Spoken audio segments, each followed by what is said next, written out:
Savez-vous ce qui se produit vraiment au purgatoire le jour de Noël? Pas ce que la plupart des gens imaginent, pas une simple célébration lointaine, mais quelque chose de profondément mystérieux que Padre Pio révélait uniquement à ceux qui savaient écouter. Le 25 décembre à minuit exactement, quand le monde célèbre la nativité, la naissance du Christ, une porte invisible s'ouvre entre le ciel et le purgatoire, et l'enfant Jésus lui-même descend vers ces âmes en peine. Padre Pio disait, « Ce que les âmes voient cette nuit-là, aucun vivant ne peut l'imaginer. Elles voient le même enfant qui est né à Bethléem, mais cette fois, il vient pour elles. » Aujourd'hui, je vais vous révéler ce que Padre Pio enseignait sur ce mystère de Noël, ce rituel, cette dévotion qu'il demandait de répéter exactement 25 fois, et pourquoi les âmes du purgatoire attendent cette nuit avec une foi inébranlable que vous ne pouvez même pas concevoir. Mais avant de commencer, il y a quelque chose que vous devez comprendre. Ce n'est pas une simple dévotion, c'est une participation au mystère même de l'incarnation. Quand vous faites ce rituel, le jour de Noël, vous ne priez pas seul. Vous vous unissez au mouvement même de Dieu qui descend vers les âmes souffrantes. Padre Pio pleurait chaque année à Noël, pas de joie comme les autres, mais parce qu'il voyait ce que nous ne voyons pas. Il voyait les âmes du purgatoire tendre leurs mains vers l'enfant Jésus. Il voyait certaines être libérées instantanément. Et il voyait d'autres qui attendaient encore, parce que personne sur terre ne priait pour elles.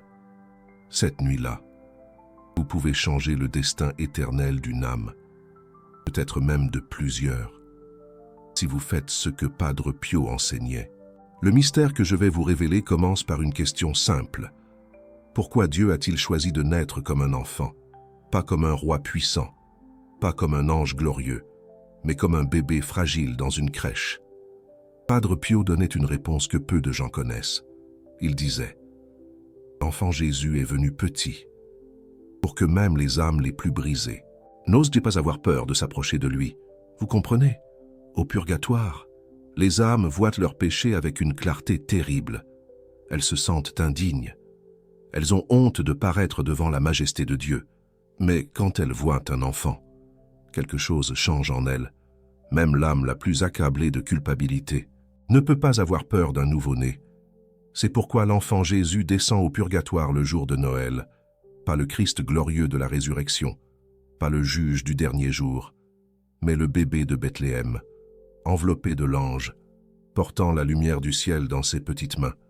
Padre Pio racontait une vision qu'il avait eue un 25 décembre. Il était en prière dans sa cellule à San Giovanni Rotondo. La nuit était froide et silencieuse. Et soudain, il vit.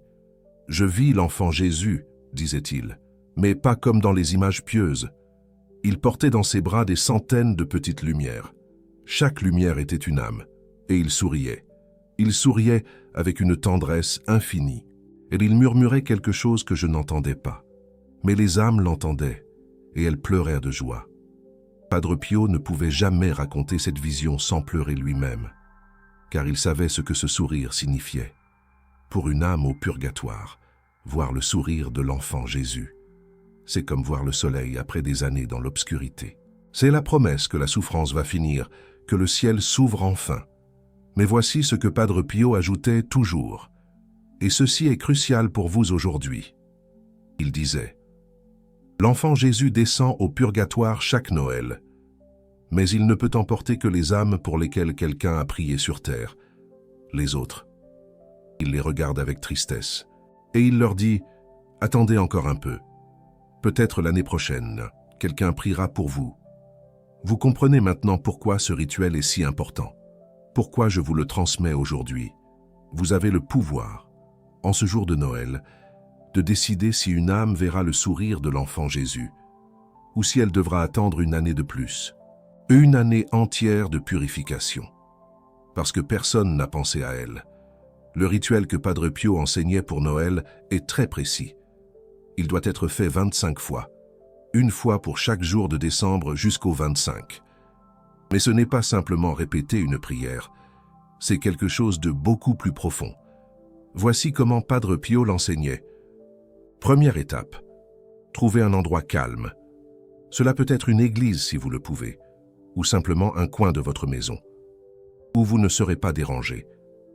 Deuxième étape, allumez une bougie blanche.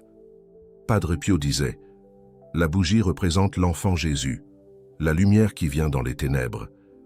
Quand vous allumez cette bougie le jour de Noël, vous faites sur terre ce que le ciel fait au purgatoire. Vous apportez la lumière aux âmes dans l'obscurité. Troisième étape, prenez votre chapelet, mais ne commencez pas tout de suite à prier. D'abord, fermez les yeux et imaginez l'enfant Jésus dans la crèche. Voyez sa petite forme, sentez la paille autour de lui. Voyez Marie et Joseph qui veillent. Et maintenant, imaginez qu'au lieu de la grotte de Bethléem, la crèche se trouve au milieu du purgatoire. Les âmes souffrantes sont tout autour. Elles regardent l'enfant avec des yeux pleins d'espoir. Et vous êtes là aussi, invisible mais présent, tenant votre chapelet, prêt à prier pour qu'elle soit libérée. Padre Pio disait que cette visualisation était essentielle, car elle vous connecte spirituellement à ce qui se passe vraiment. Le jour de Noël, le voile entre les mondes est plus fin. Votre prière atteint les âmes plus directement. Et l'enfant Jésus lui-même la reçoit. Quatrième étape. Maintenant, commencez le rituel proprement dit. Voici les paroles exactes que Padre Pio enseignait. « Enfant Jésus né ce jour à Bethléem, toi qui as pris notre chair pour nous sauver, descends maintenant au purgatoire et libère les âmes qui attendent ta lumière, par les mérites de ta sainte naissance, par les larmes de ta mère Marie, par le sang que tu verseras un jour pour nous. Ouvre les portes du ciel et laisse entrer ceux qui ont terminé leur purification. Je t'offre cette prière pour l'âme d'eux. » Et ici, vous prononcez le nom de la personne. Si vous ne connaissez pas de nom spécifique, vous pouvez dire « pour l'âme la plus abandonnée du purgatoire » ou « pour l'âme qui souffre le plus en ce moment ». Padre Pio préférait cette deuxième formule, car il disait « les âmes les plus abandonnées sont celles qui ont le plus besoin de nous. Ce sont celles que personne ne connaît, que personne ne visite, dont personne. On ne s'en souvient pas toujours. Et pourtant, ce sont souvent les âmes les plus proches de la libération. Il leur manque juste une prière, une seule prière sincère, pour que l'enfant Jésus puisse les prendre dans ses bras. Après avoir prononcé cette prière, vous récitez un Ave Maria, puis vous recommencez, 25 fois au total. Cela prendra du temps, peut-être une demi-heure, peut-être plus si vous priez lentement. Mais Padre Pio était très clair sur ce point. Il disait « Ne vous précipitez jamais dans cette dévotion. Chaque répétition est un cadeau, pour une âme différente.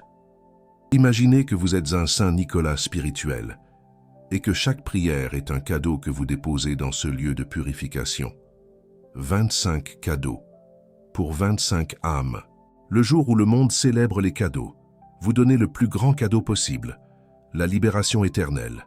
Maintenant, laissez-moi vous raconter une histoire que Padre Pio racontait souvent à Noël. Il y avait une femme, en Italie, dans les années 1940, nommée Antoinette. Antoinette avait perdu son mari, Jean-Baptiste, pendant la guerre. Il était mort au combat, sans avoir pu recevoir les derniers sacrements, sans avoir pu se confesser. Elle était désespérée, convaincue que son mari souffrait dans ce lieu de purification. Peut-être même qu'elle craignait le pire. Elle est venue voir Padre Pio, un 24 décembre, la veille de Noël. Elle pleurait, et elle lui a dit « Padre, je vous en supplie, dites-moi où est mon Jean-Baptiste. Dites-moi s'il est sauvé. » Padre Pio la regarda avec une tendresse infinie, et il lui dit « Ma fille, demain c'est Noël. L'enfant Jésus va descendre dans ce lieu de purification. Si tu fais ce que je te dis, ton Jean-Baptiste pourrait être libéré demain même. » Il lui a enseigné cette même dévotion, 25 fois, du coucher du soleil le 24 jusqu'à l'aube du 25. Antoinette a prié toute la nuit, sans dormir, sans manger, juste elle, sa bougie et son chapelet, et à l'aube.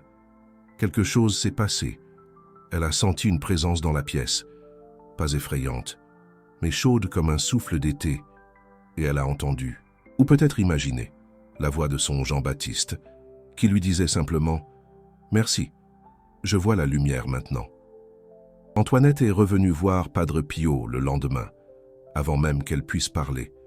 Il lui a souri et lui a dit « Tu vois, l'enfant Jésus l'a pris dans ses bras cette nuit. Ton Jean-Baptiste est au ciel maintenant, et il t'attend. » Cette histoire n'était pas unique. Padre Pio en racontait plusieurs semblables, des âmes libérées spécifiquement le jour de Noël, grâce à cette dévotion des 25 répétitions. Il y avait aussi l'histoire d'un prêtre, un vieux prêtre qui était mort dans les années 1930. Il avait été un bon prêtre toute sa vie, mais il avait un défaut. Il était très dur avec les pécheurs. Quand les gens venaient à se confesser, il les grondait parfois trop sévèrement. Il leur faisait honte au lieu de les consoler. Ce prêtre, appelé Père François, était mort convaincu d'avoir fait son devoir. Mais dans ce lieu de purification, il a compris que chaque parole dure avait blessé des âmes fragiles. Certaines avaient même quitté l'Église à cause de lui, et il devait réparer cela, année après année. Il attendait dans ce lieu de purification. Personne ne priait pour lui, car il n'avait pas de famille, et ses anciens paroissiens l'avaient oublié. Puis, un 25 décembre, une vieille femme, Georgette, qui avait été une de ses paroissiennes, a fait cette dévotion des 25 répétitions, sans même penser à ce Père François en particulier. Elle priait pour l'âme la plus abandonnée de ce lieu de purification. Et cette âme, c'était lui. L'enfant Jésus est venu le chercher cette nuit-là. Et quand il est arrivé au ciel, la première chose qu'il a faite a été de demander pardon à toutes les âmes qu'il avait blessées par ses paroles dures, et elles lui ont pardonné instantanément. Car au ciel, il n'y a plus de rancune. Padre Pio racontait aussi l'histoire d'une mère appelée Isabelle, qui avait perdu un enfant très jeune. Cet enfant, nommé Théo, avait seulement 7 ans, mais dans sa courte vie, il avait commis un petit péché. Il avait volé une pomme chez le voisin, un péché d'enfant, presque rien. Mais dans ce lieu de purification, même les plus petites dettes doivent être payées. Cette mère ne savait pas que son enfant était dans ce lieu de purification. Elle pensait qu'il était directement au ciel, car il était si jeune et si innocent. Mais, un Noël, elle a fait cette dévotion, pas pour son enfant, mais pour son propre père décédé. Et pendant la nuit, Isabelle a rêvé de son fils Théo. Il était souriant, il tenait la main de l'enfant Jésus, et il lui disait « Maman, je suis libre maintenant, merci pour tes prières. » Elle s'est réveillée en pleurant de joie, et elle a compris que sa prière avait libéré non seulement son père, mais aussi son fils, car le ciel est généreux, et quand on prie avec un cœur pur, Dieu donne plus que ce qu'on demande. Padre Pio disait « Le jour de Noël, ne limitez pas votre prière à une seule âme. Priez pour toutes celles que Dieu veut libérer, et laissez-lui choisir, car il sait mieux que vous quelles âmes sont prêtes, et quelles âmes ont le plus besoin de votre prière. » Et chaque année, il encourageait ses enfants spirituels, ses fidèles, à faire cette dévotion pour les âmes, car, disait-il, le jour de Noël, le ciel est particulièrement généreux. Dieu refuse rarement quelque chose ce jour-là. Car c'est le jour où il a donné son Fils au monde. Comment pourrait-il refuser une âme, quand on la lui demande au nom de ce même Fils? Maintenant, il y a quelque chose de plus profond que je dois vous expliquer. Pourquoi 25 fois? Pourquoi pas 10 fois? Ou 30 fois?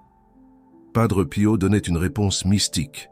Il disait, 25 correspond au 25e jour, le jour de la naissance. Mais c'est aussi 5 fois 5. Et 5 est le nombre des plaies du Christ. Quand vous priez 25 fois, vous invoquez 5 fois les 5 plaies, les 2 mains, les 2 pieds et le côté. Vous unissez la naissance de Bethléem à la mort du calvaire, car l'un ne va pas sans l'autre. L'enfant Jésus est né pour mourir, et il est mort pour que nous vivions. Quand vous priez 25 fois, vous embrassez tout le mystère, de l'incarnation à la rédemption, et cette prière complète ouvre les portes de ce lieu de purification, comme rien d'autre ne peut le faire ce jour-là. Il y a un autre aspect mystique du nombre 25, que Padre Pio ne révélait qu'aux plus avancés spirituellement. Il disait, 25, c'est aussi l'âge de Marie quand elle a donné naissance à Jésus. Elle avait environ 14 ou 15 ans lors de l'Annonciation, et environ 25 ans quand Jésus a commencé son ministère public. Mais surtout, 25 représente les 25 années de la vie cachée de Jésus, les années à Nazareth, ou Père. On ne le connaissait pas, il vivait dans le silence et le travail. Ces 25 années, disait Padre Pio, sont comme le lieu de purification de Jésus sur terre. Un temps d'attente, un temps de préparation, un temps où il ne pouvait pas encore accomplir sa mission. Quand vous priez 25 fois, vous honorez ces 25 années de patience du Christ. Et en retour, il accélère le temps de patience des âmes en peine. Il y avait aussi une autre raison, plus simple, mais tout aussi importante. Padre Pio disait « 25, c'est le temps nécessaire. Pour vraiment entrer dans la dévotion, les 10 premières fois, votre esprit vagabonde encore. Vous pensez à autre chose. Vous n'êtes pas vraiment présent.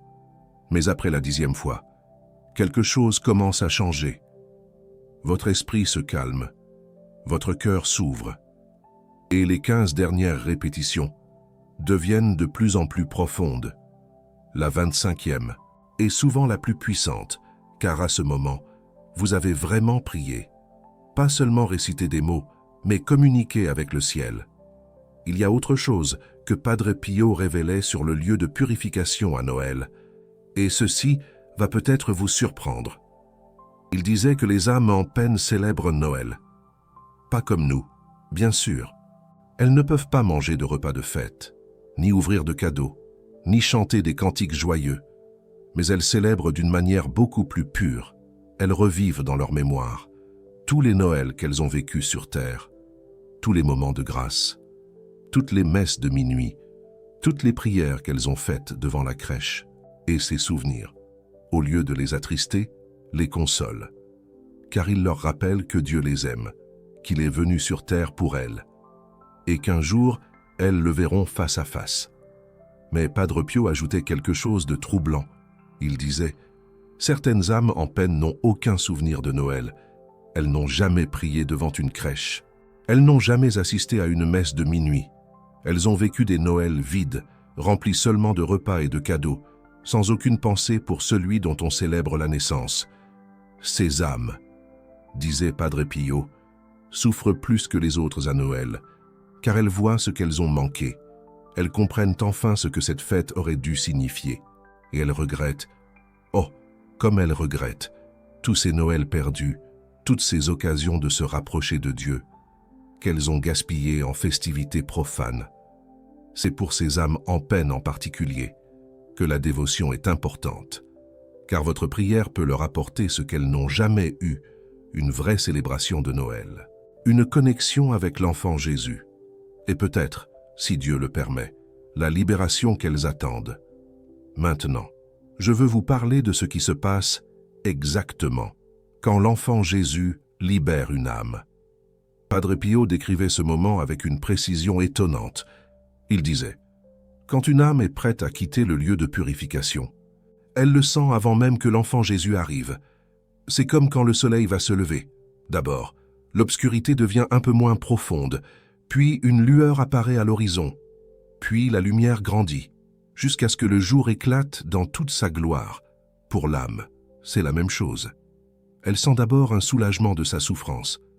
La douleur diminue, l'attente devient moins pesante, puis elle commence à voir une lumière au loin, une lumière chaude, dorée comme le miel.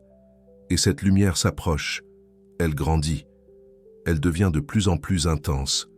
Mais au lieu de blesser les yeux, elle les guérit, elle les ouvre. L'âme commence à voir ce qu'elle n'a jamais vu avant, la beauté de Dieu, la tendresse infinie du Créateur, l'amour qui a créé l'univers. Et au centre de cette lumière, l'âme voit l'enfant Jésus, pas comme une image lointaine, mais comme une personne réelle, présente, vivante, qui la regarde avec des yeux pleins d'amour et qui lui tend les bras. Padre Pio pleurait toujours à ce moment du récit, car il avait vu cela de ses propres yeux spirituels. Il avait vu l'enfant Jésus accueillir les âmes, et il disait que cet instant cet instant précis, était le plus beau de toute l'existence d'une âme, plus beau que n'importe quel moment vécu sur terre, plus beau même que la naissance ou le mariage, car c'est le moment où l'âme comprend enfin que tout ce qu'elle a souffert, sur terre et au lieu de purification, valait la peine pour arriver à cet instant, pour être accueilli par l'enfant Dieu lui-même. Maintenant, voici ce que vous devez faire concrètement aujourd'hui ou demain. Si vous voyez ceci la veille de Noël, d'abord, préparez-vous. Prenez une bougie blanche. Si vous n'en avez pas, une simple bougie fera l'affaire. Trouvez votre chapelet. Si vous n'avez pas de chapelet, vous pouvez compter sur vos doigts ou utiliser des grains ou des petites pierres. L'outil importe peu, c'est l'intention qui compte. Ensuite, choisissez votre moment. Padre Pio recommandait de commencer à minuit le 24 décembre et de continuer jusqu'à l'aube du 25, mais il disait aussi, si vous ne pouvez pas veiller toute la nuit, faites la dévotion à n'importe quel moment, le 25 décembre, même le soir, même tard dans la nuit. L'enfant Jésus est présent tout le jour de sa naissance. Il n'a pas d'horaire. Il attend votre prière. Puis, faites la dévotion complète, 25 fois, avec la prière que je vous ai enseignée. Prenez votre temps. Ne vous pressez pas. Si vous devez faire une pause, faites-la. Mais essayez de terminer les 25 répétitions dans la même journée, car c'est l'unité du geste qui lui donne sa puissance. Enfin, après la dévotion, restez quelques minutes en silence. Ne vous levez pas immédiatement. Restez assis ou à genoux et écoutez. Padre Pio disait, après cette dévotion, certaines personnes entendent quelque chose, pas avec leurs oreilles, mais avec leur cœur, un merci murmuré, un sentiment de paix, une certitude inexplicable que quelque chose s'est passé, que leur prière a été entendue, que quelqu'un quelque part est maintenant libre. Ne cherchez pas des signes spectaculaires. Dieu parle dans le silence et les âmes nous remercient dans le secret de notre cœur. Maintenant, je dois vous avertir de quelque chose. Cette dévotion est puissante, mais elle ne doit jamais être faite avec orgueil. Padre Pio mettait toujours en garde ses enfants spirituels. Il disait, « Ne pensez jamais que vous sauvez les âmes par votre propre pouvoir. Vous n'êtes qu'un instrument, un canal par lequel la grâce de Dieu passe. Si vous faites cette dévotion en pensant, « Regardez comme je suis pieux, regardez combien d'âmes je libère », alors votre prière perd toute sa valeur. Car l'orgueil ferme les portes du ciel, plus sûrement que n'importe quel péché. Faites cette dévotion avec humilité. Reconnaissez que vous êtes vous-même pécheur, que vous aurez vous aussi besoin un jour de quelqu'un qui prie pour vous et priez pour les âmes en peine, comme vous voudriez qu'on prie pour vous, quand votre heure viendra. Il y a une autre chose importante. Ne vous découragez pas si vous ne ressentez rien. Padre Pio disait, les sentiments ne sont pas la mesure de la prière. Vous pouvez prier pendant des heures, sans ressentir la moindre émotion. Et pourtant, votre prière peut être la plus efficace de votre vie. Les âmes en peine ne se soucient pas de ce que vous ressentez. Elles se soucient de ce que vous faites. Une prière sèche, récitée par devoir, avec fatigue, avec distraction même, vaut mieux que pas de prière du tout. Alors, si pendant la dévotion, vous vous sentez fatigué, si votre esprit vagabonde, si vous n'avez aucun sentiment spirituel, continuez quand même. Terminez les 25 répétitions, car chaque répétition compte, même celle que vous faites sans y penser. Dieu voit votre effort, et il le récompense. Maintenant, laissez-moi vous parler d'un aspect de Noël que beaucoup oublient.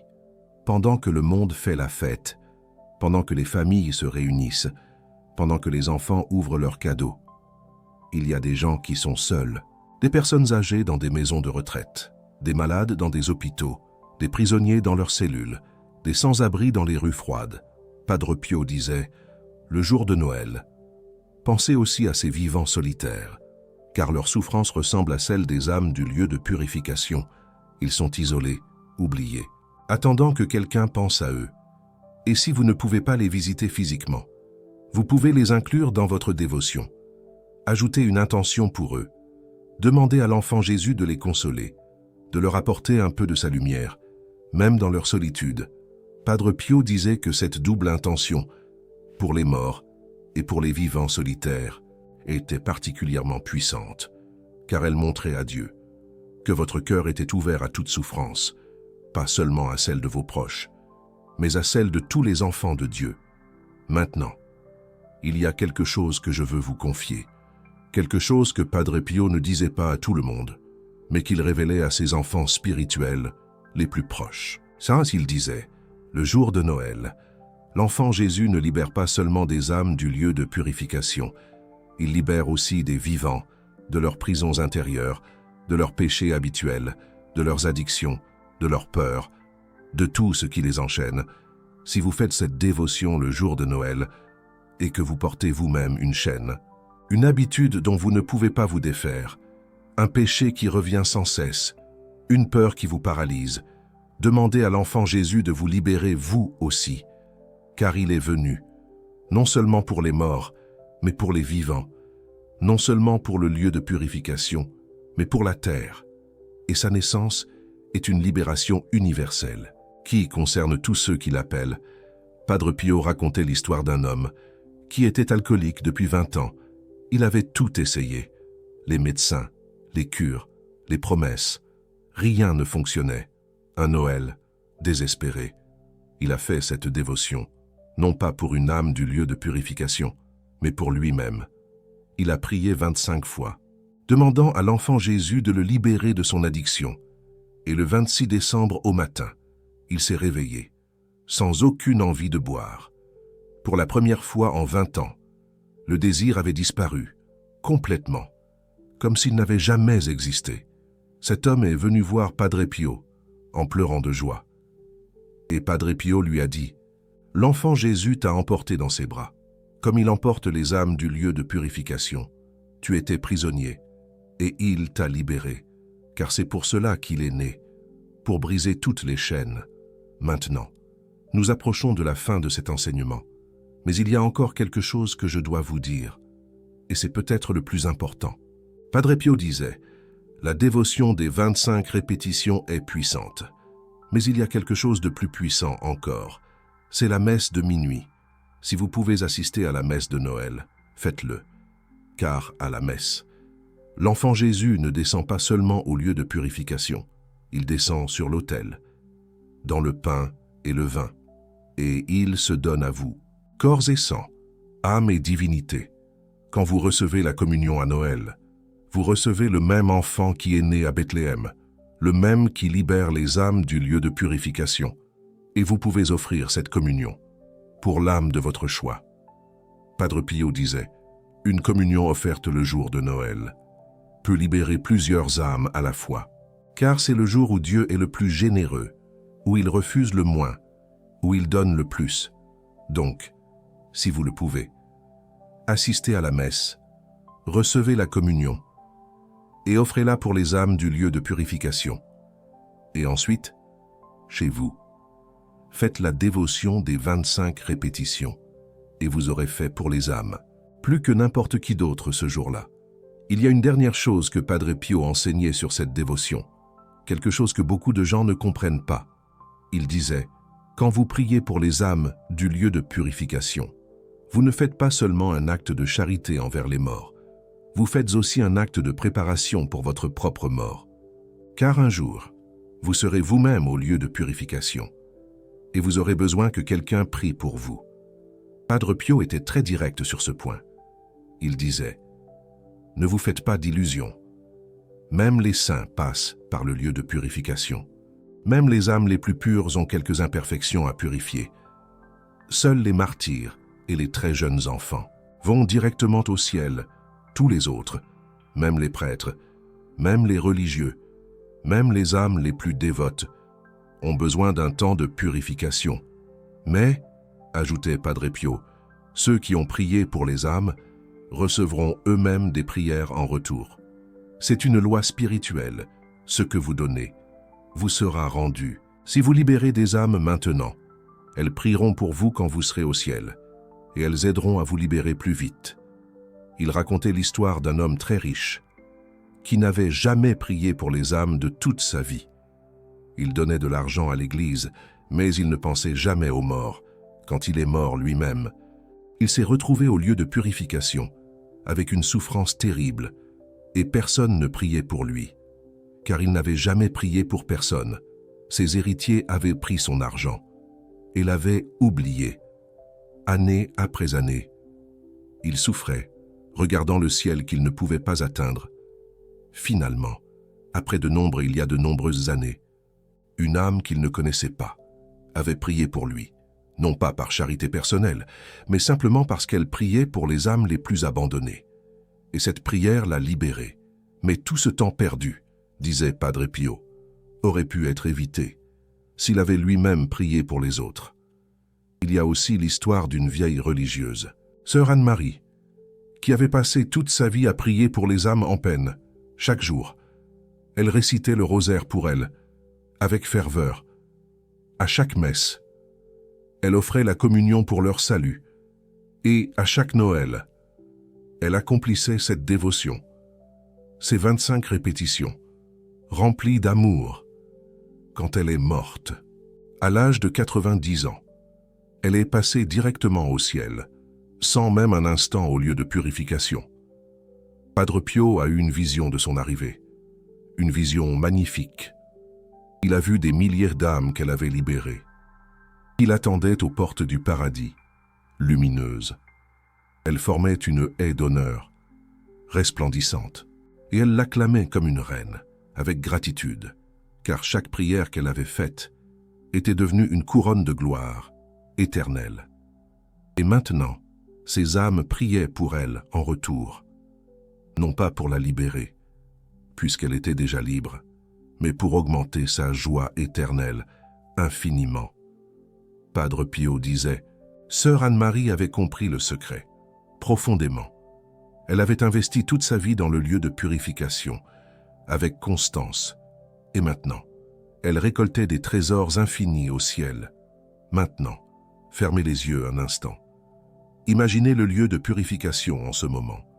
Les âmes qui attendent, avec anxiété, qui espèrent.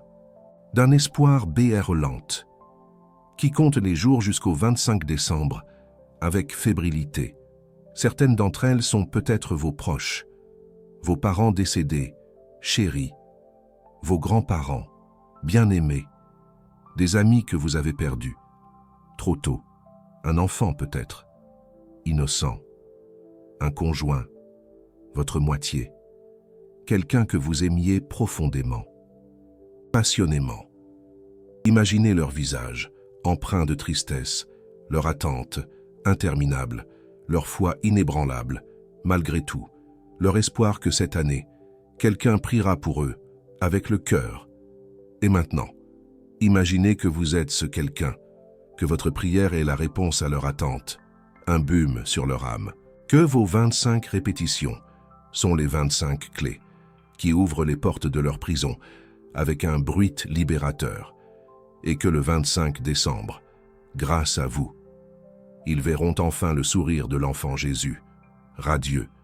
Ils sentiront ses petites mains les toucher, avec douceur, et ils monteront vers le ciel, libres pour l'éternité. Enfin, Padre Pio terminait toujours cet enseignement avec ces mots, graves. Le jour de Noël, ne soyez pas égoïste avec votre prière. Jamais. Partagez la grâce que vous recevez avec ceux qui ne peuvent plus prier pour eux-mêmes. Et un jour, quand vous serez vous-même au lieu de purification, car nous y passerons presque tous, inévitablement, quelqu'un priera pour vous, avec ardeur, et l'enfant Jésus viendra vous chercher, avec amour, et vous comprendrez alors ce que votre prière signifiait pour ces âmes. Maintenant, vous savez ce que vous devez faire, 25 fois, avec foi, profonde, avec humilité, sincère, avec amour, infini, pour les âmes qui attendent, dans l'ombre, pour l'âme de vos proches, disparus, pour les âmes oubliées, abandonnées, pour vous-même peut-être. L'enfant Jésus vous attend, au lieu de purification, à Bethléem, dans votre cœur. Sacré. Noël est le jour où Dieu descend vers nous. Ne ratez pas cette occasion de monter vers lui, en emmenant avec vous toutes les âmes que vous pouvez sauver. Que l'enfant Jésus vous bénisse abondamment, qu'il vous accorde la grâce de cette dévotion sainte et qu'il libère, par votre prière, toutes les âmes que le Père lui confie. Joyeux Noël, et que les âmes du lieu de purification vous remercient pour l'éternité.